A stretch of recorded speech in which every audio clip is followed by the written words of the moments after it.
Senhor ministro Flávio Dino, o senhor tem decepcionado os brasileiros, frustrado as pessoas que lhe confiou esse cargo e, obviamente, nós temos divergências gigantescas politicamente e ideologicamente.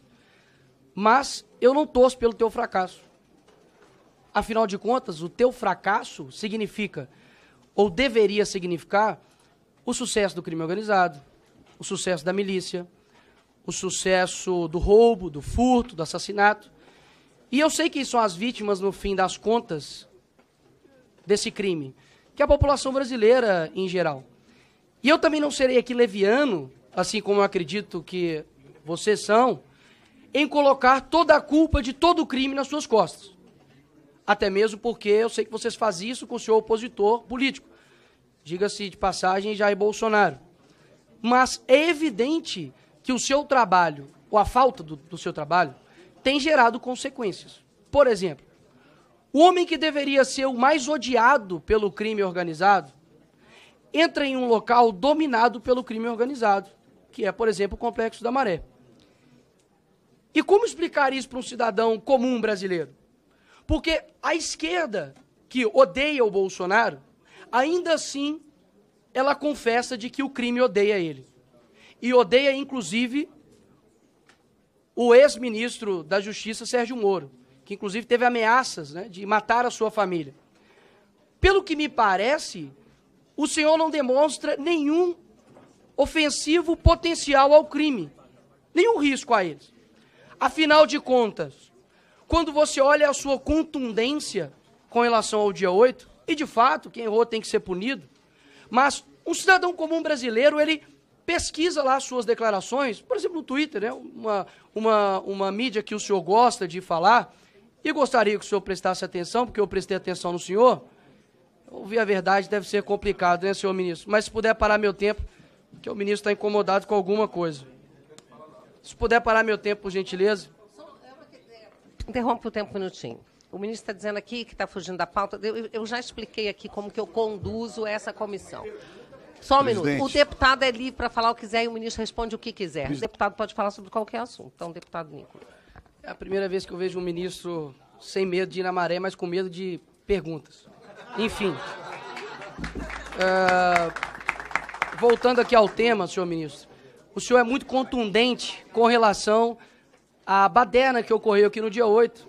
Inclusive, diversas declarações, os chamando de terroristas.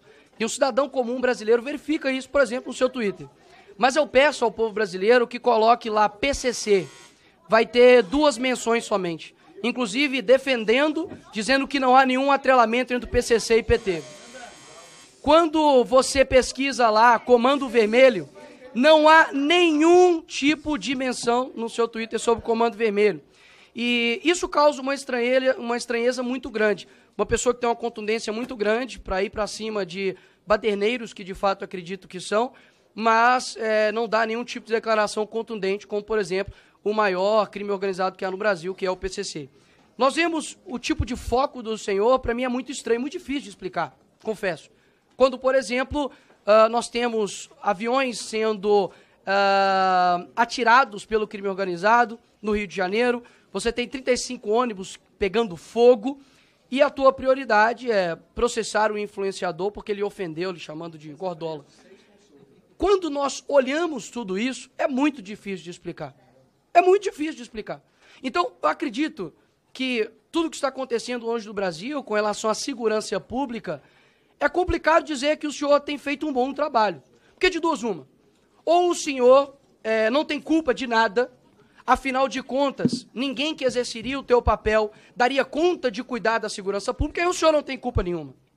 Ou o senhor não está tendo competência para tal, para exercer o Ministério da Justiça.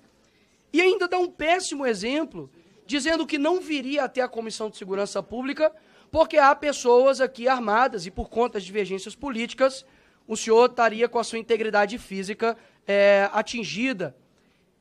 Isso fere não somente aqui o parlamento, mas além de tudo de ser uma mentira. Porque os deputados não vêm aqui trabalhar armados, senhor ministro.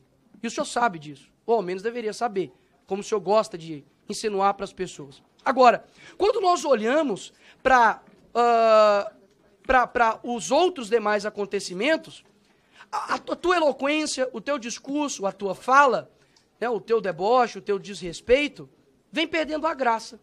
Inclusive, até a própria velha mídia tem te descrito o senhor como animador, né, de auditório. Porque o teu discurso, ele não sobrepõe a realidade das pessoas, horas. A realidade que vê um ministro focando em fiscalizar a oração de pastor, mas não vê um ministro atuante no que se diz respeito aos crimes que estão acontecendo no dia a dia. Ou seja, eu não estou aqui para poder torcer pelo teu fracasso, ministro Flávio Dino. Eu estou aqui para poder deixar bem claro que as suas declarações, e por mais que faça uma ginástica mental absurda, de que vocês precisam interpretar, é sempre nós, né? É como se o ministro fosse um iluminado.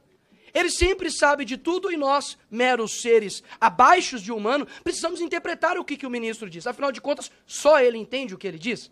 Até mesmo porque quando ele diz que a Polícia Federal está a serviço da sua causa Lula e do Brasil, aí o senhor diz que é um mero dificuldade de interpretação nossa. Eu digo o contrário. As suas ações demonstram que o senhor tem feito com a Polícia Federal o que vocês acusavam de Jair Bolsonaro fazer na Polícia Federal. E agora nós temos uma brusca absurda de apreensão de cocaína e maconha, por exemplo.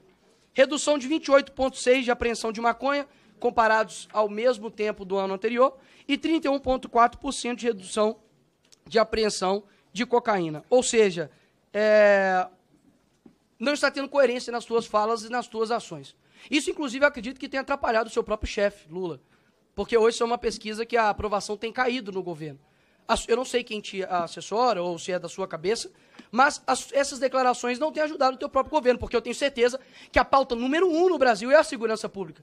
Ou seja, quando a pessoa vai trabalhar e ver um ônibus queimado, e vê lá, coloca no Google, Dino processa, e vê que não tem nenhum tipo de atuação contra, de fato, crime organizado, mas somente o trabalho padrão já da Polícia Federal, que tem feito, a pessoa sente-se frustrada.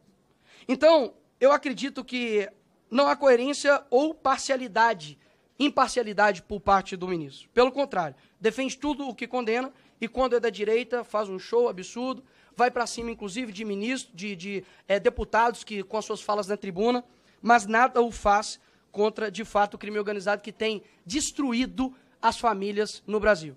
E, por fim, pelo menos uma coisa eu concordo com o senhor, ministro Flávio.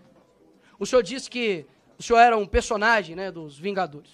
Acredito que o senhor parece muito com o Nick Fury. Não sei se o senhor conhece. Só enxerga, de fato, realmente de um lado. Boa sorte para o senhor tentar explicar o inexplicável. Obrigado, presidente.